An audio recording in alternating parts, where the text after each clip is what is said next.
សេដាខាងក្រោយផ្ទះស្រីមองមើលរាល់ថ្ងៃទៅមកបងអួចពេលអូនទាញបើចិនដាព្រៀបរួច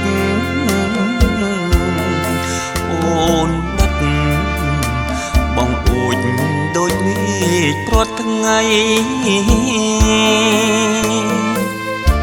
បងដូចសេកសោមសុំស្នេហ៍សារិកាខំពូជពងគ្នាដូចមេឃ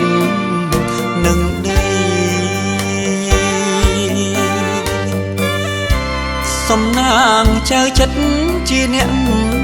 ក្រក្រៃខុនរី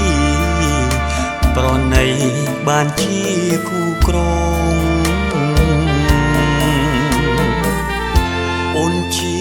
បុត្រតូលកូនមហាសែថីបងក្រគ្មានអ្វីហ៊ានអីប្រឡំកូនគេអ្នកមានសមនឹងនួនល្អផ្កាក្នុងរបងឈុំបេងមិនដេចបានបើបងមានស្លាប់ដូចសត្វឥន្ទ្រីឆាប់អូនទេវីមកថ្នាក់ថ្នមប្រានថាបីត្រកងស្រកែវកល្យានខ្ពស់ពេក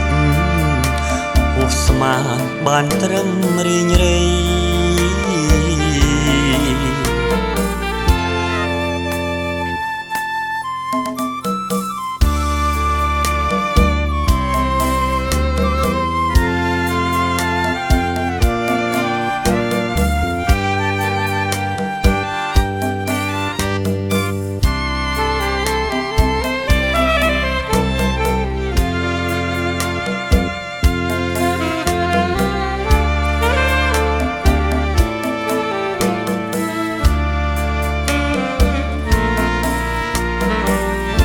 អូនជា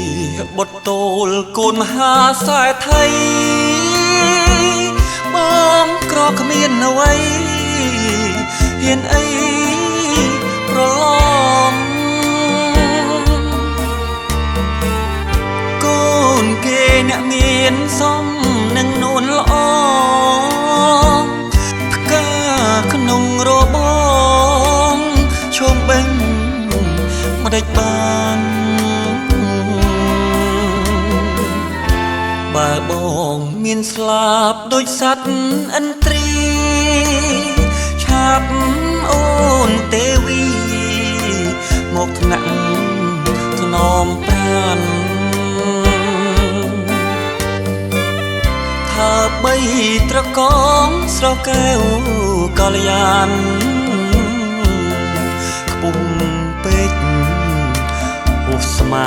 បានត្រឹមរីងរៃ